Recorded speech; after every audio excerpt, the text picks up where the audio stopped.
একাদশী কি? একাদশীর আবির্ভাব কিভাবে হয়েছিল?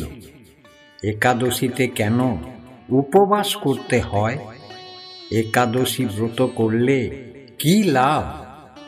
একাদশী কেন করবেন?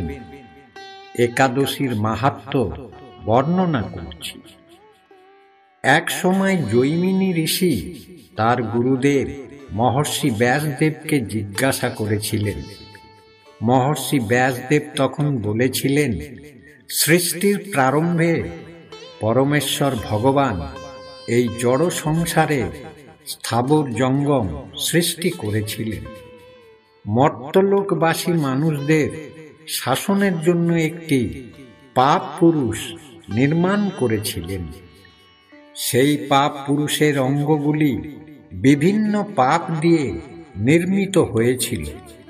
পাপ পুরুষের মাথাটি ব্রহ্ম হত্যা পাপ দিয়ে, চক্ষু দুটি মদ্যপান, মুখ স্বর্ণ অপহরণ, দুই কর্ণ গুরুপত্নী গমন, দুই নাসিকা স্ত্রী হত্যা, দুই বাহু গো হত্যা পাপ, গ্রীবা ধন অপহরণ, গলদেশ ভ্রূণ হত্যা, বক্ষ পরস্ত্রী গমন, উদর আত্মীয় স্বজন বধ, নাভি শরণাগত বধ, কোমর আত্মশ্লাঘা, দুই উরু গুরু নিন্দা, শিশুকন্যা বিক্রি, মলদ্বার গুপ্ত কথা প্রকাশ পাপ, দুই পা পিতৃহত্যা, শরীরের রোম সমস্ত উপপাতক।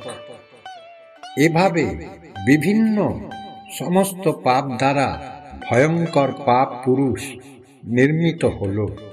এরপর একদিন গরুড়ের পিঠে চড়ে ভগবান চললেন যমরাজার মন্দিরে। ভগবানকে যমরাজ উপযুক্ত স্বর্ণ সিংহাসনে বসিয়ে পাদ্য অর্ঘ্য ইত্যাদি দিয়ে যথাবিধি তার পূজা করলেন। পরে যমরাজের সঙ্গে কথোপকথনকালে ভগবান শুনতে পেলেন দক্ষিণ দিক থেকে অসংখ্য জীবের আর্তক্রন্দন ধ্বনি। প্রশ্ন করলেন, এ আর্তক্রন্দন কেন? যমরাজ বললেন, হে প্রভু, মর্তের পাপী মানুষেরা নিজ কর্মদোষে নরক যন্ত্রণা ভোগ করছে। সেই যাতনার আর্তচিৎকার শোনা যাচ্ছে। যন্ত্রণা কাতর পাপাচারী জীবদের দর্শন করে করুণাময় ভগবান চিন্তা করলেন, আমি সমস্ত প্রজা সৃষ্টি করেছি, আমার শাসনেই ওরা কর্মদোষে দুষ্ট হয়ে নরক যন্ত্রণা ভোগ করছে। এখন আমি ওদের সদ্গতির ব্যবস্থা করব। ভগবান শ্রীহরি সেই পাপাচারীদের সামনে একাদশী তিথিরূপে এক দেবী মূর্তিতে প্রকাশিত হলেন। সেই পাপীদেরকে একাদশী ব্রত আচরণ করালেন। একাদশী ব্রতের ফলে তারা সর্বপাপ মুক্ত হয়ে তৎক্ষণাৎ বৈকুণ্ঠ ধামে গমন করল।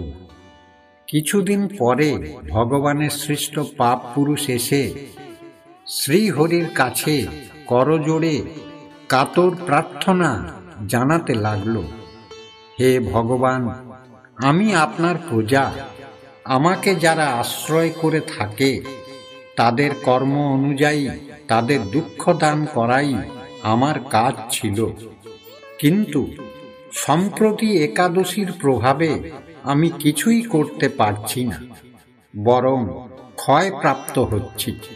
কেননা একাদশী ব্রতের ফলে প্রায় সব পাপাচারীরা বৈকুণ্ঠের বাসিন্দা হয়ে যাচ্ছে। হে ভগবান, এখন আমার কি হবে? আমি কাকে আশ্রয় করে থাকব? সবাই যদি বৈকুণ্ঠে চলে যায় তবে এই মর্ত জগতের কি হবে?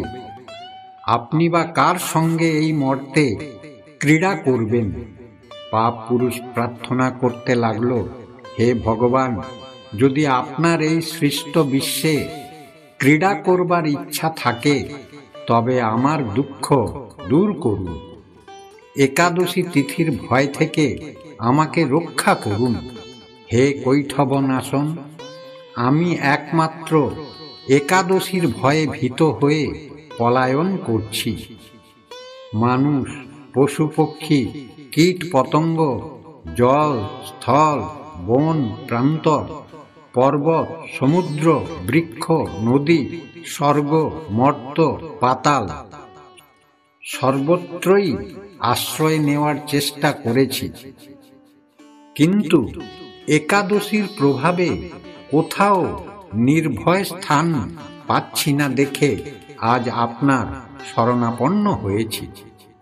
হে ভগবান, এখন দেখছি আপনার সৃষ্ট অনন্ত কোটি ব্রহ্মাণ্ডের মধ্যে একাদশী প্রাধান্য লাভ করেছে, সেই জন্য আমি কোথাও আশ্রয় পেতে পারছি না। আপনি কৃপা করে আমাকে একটি নির্ভয় স্থান প্রদান করুন। পাপ পুরুষের প্রার্থনা শুনে ভগবান শ্রীহরি বলতে লাগলেন, হে পাপ পুরুষ, তুমি দুঃখ করো না।